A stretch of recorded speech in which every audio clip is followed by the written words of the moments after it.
7:33, amigos, como les adelantamos, se encuentra con nosotros Rafa León, por supuesto, periodista, escritor, conocido además muchos años de este canal. Actualmente pues tiene 2 columnas en Caretas, en realidad su alter ego, su neurosis, que tanto absolutamente nos divierte. En mi caso, que yo cierro Caretas, estoy medio peleado con Caretas el jueves, pero me río como un chancho realmente leyendo La China Tudela, pues que es, como les digo, procesa pues una serie de neurosis peruanas pues de la forma más ácida posible. Rafa, gracias por estar con nosotros esta mañana. Lo primero, ¿cómo observas el resultado electoral que enfrentamos ahora? ¿Cómo crees que se va a decantar? Mira, yo creo que, como todas las cosas, esto tiene 2 lados, ¿no? Empecemos por el más negativo. El más negativo es un ascenso masivo de una derecha no moderna, ¿no?, al poder, en el Ejecutivo, si es que gana la señora Fujimori, y bueno, ya sabemos que en el Congreso tiene mayoría, ¿no? Absoluta, ¿no? Me parece que esto al país no le hace ningún bien, por muchísimas razones.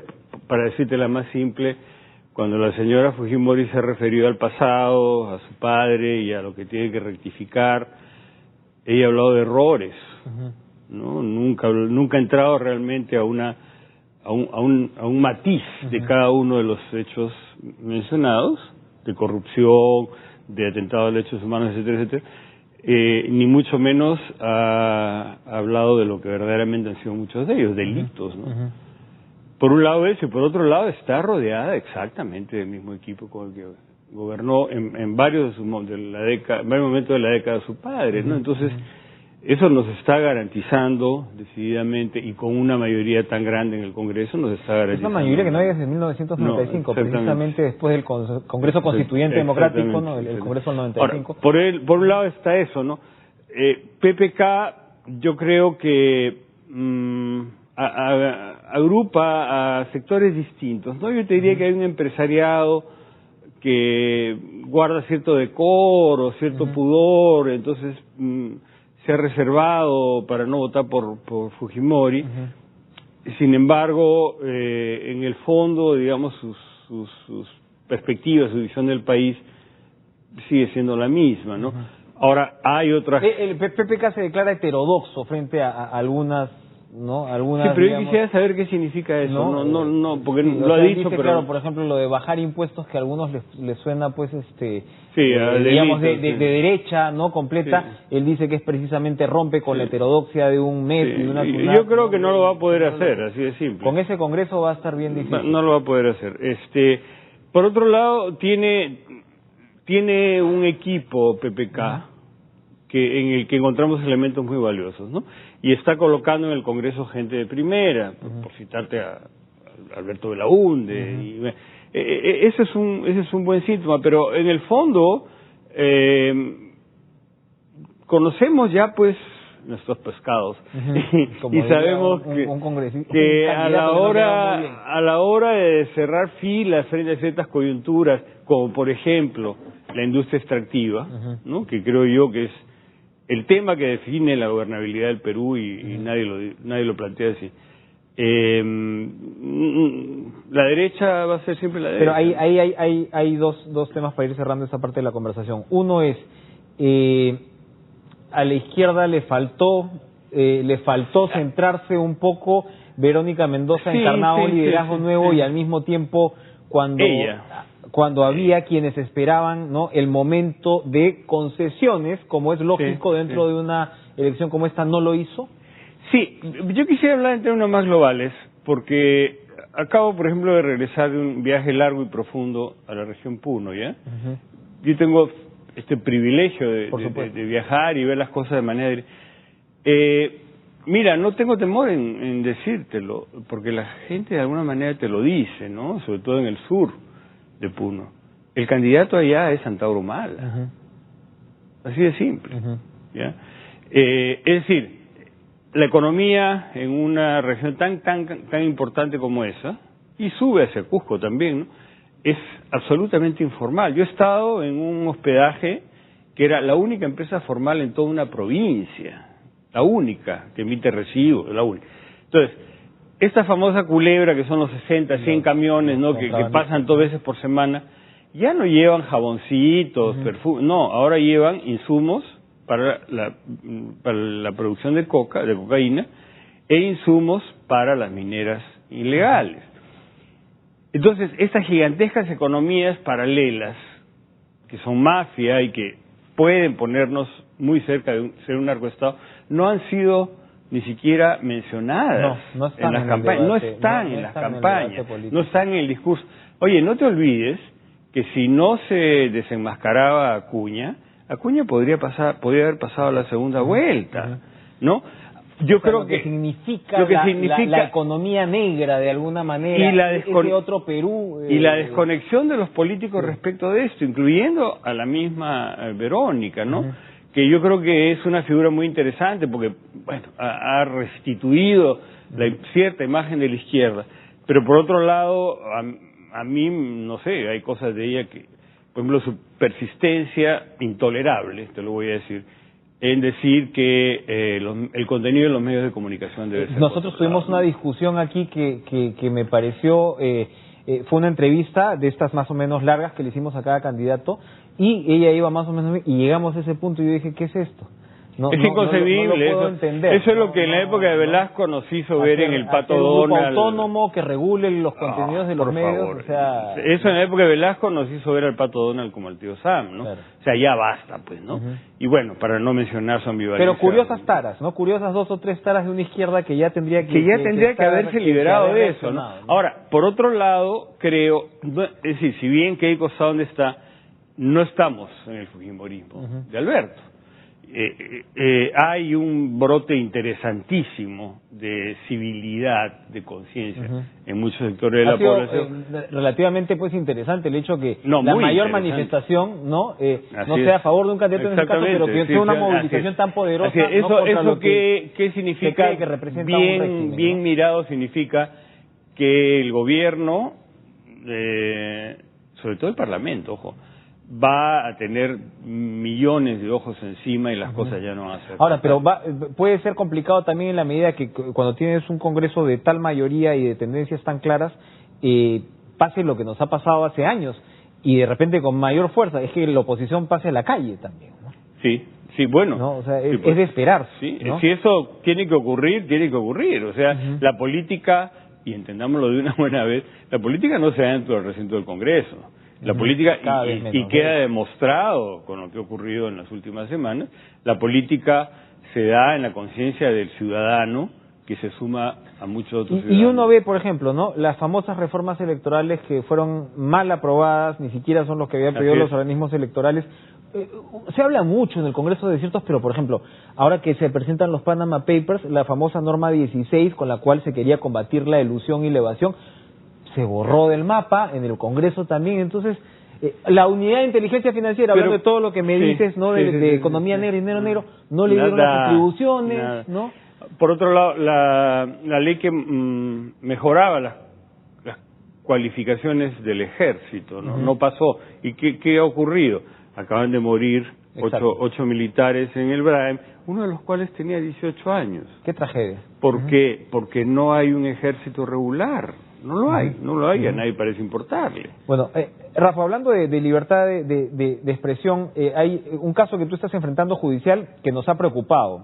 Ha estado circulando pues por redes la descripción de este caso y quería que nos describieras rápidamente de qué se trata y a punto de qué está a ocurrir, porque entiendo que se va a... Voy a hacerlo brevísimo porque es largo.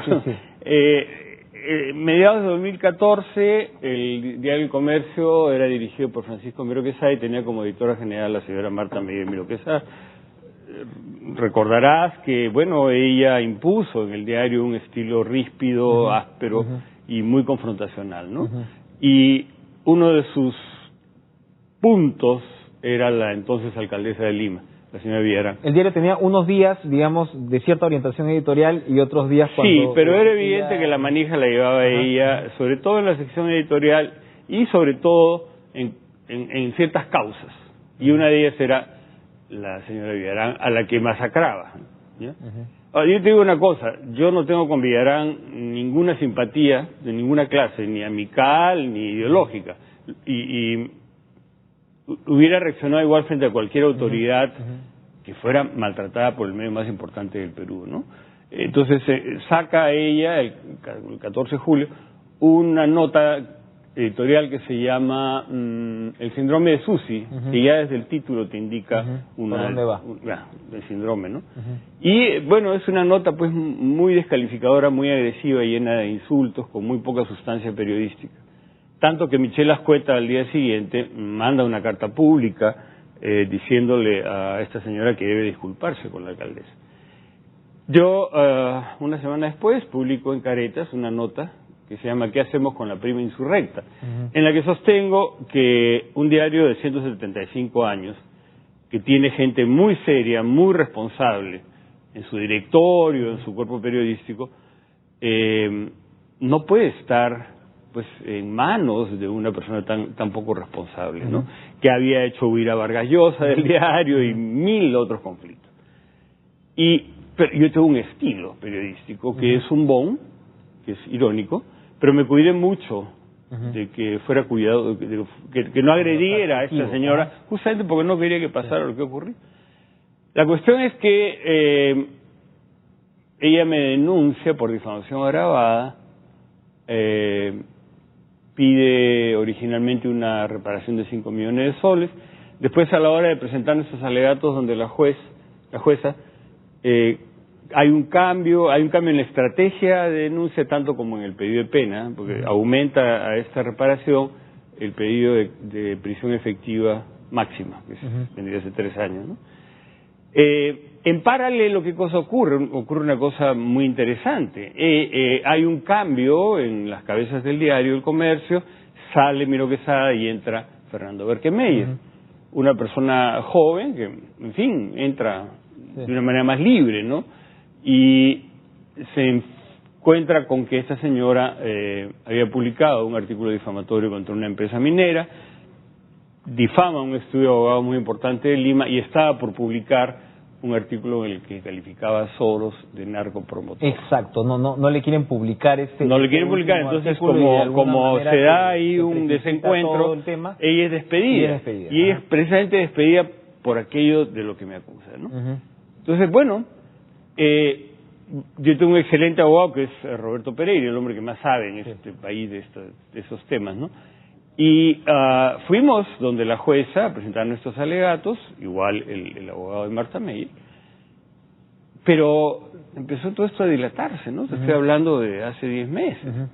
Y se dilataba para un caso que es en realidad simple, es decir, no requieres pruebas, no tienes que estar confrontando pruebas, no tienes que buscar nada, es cuestión de que la jueza, en este caso, lea los documentos, lea los 2 artículos, lea los alegatos, se haga una opinión, dicte una sentencia. Pero han pasado 10 meses. 10 meses. En 10 meses pueden ocurrir muchísimas cosas. Primero, que ya se olvide el alegato. 10 meses. Y luego, sabe Dios, pues, ¿qué puede ocurrir en 10 meses en el Poder Judicial, no? La cuestión es que hace menos de 2 semanas recibo yo una notificación de ella,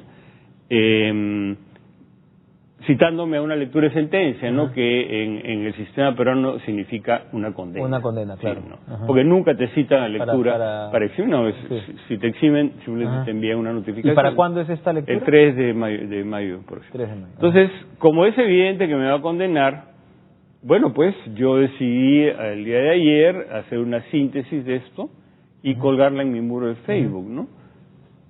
Yo me he quedado absolutamente impresionado y muy emocionado por la inmensa cantidad de expresiones de solidaridad.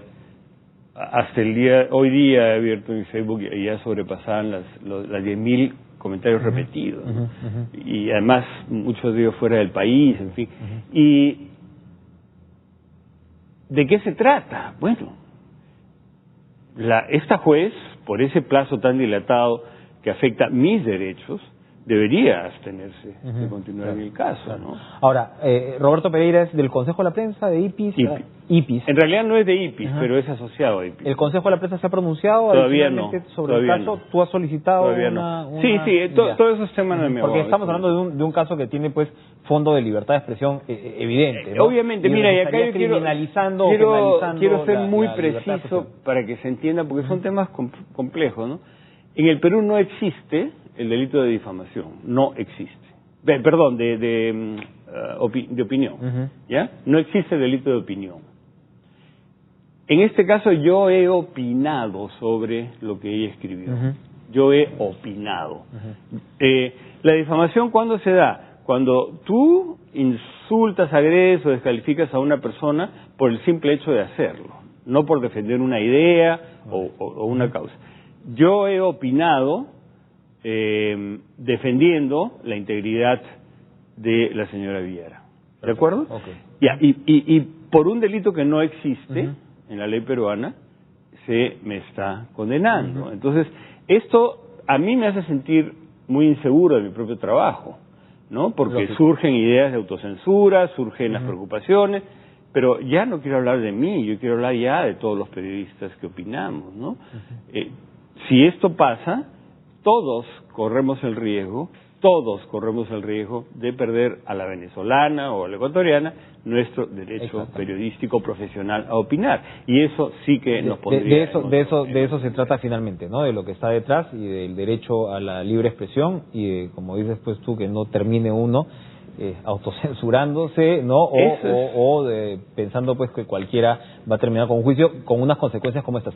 Vamos a estar pendientes, Rafa, entonces de la sentencia. Gracias por estar con nosotros, por comentarnos el caso, y esperemos pues que se resuelva como debe ser.